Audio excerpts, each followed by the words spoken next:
kaputik. Parang ano, kakagaling lang kasi ng ulan dito eh.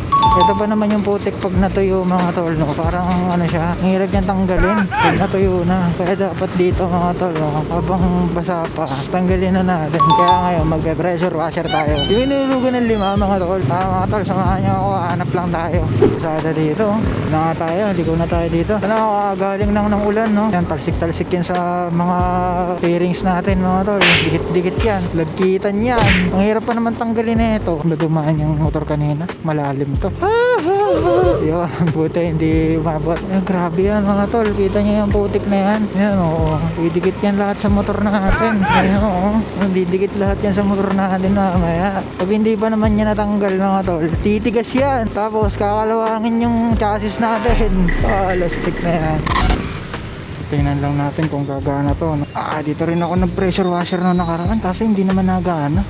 Bagay, 5 piso lang naman. Ano mga tol?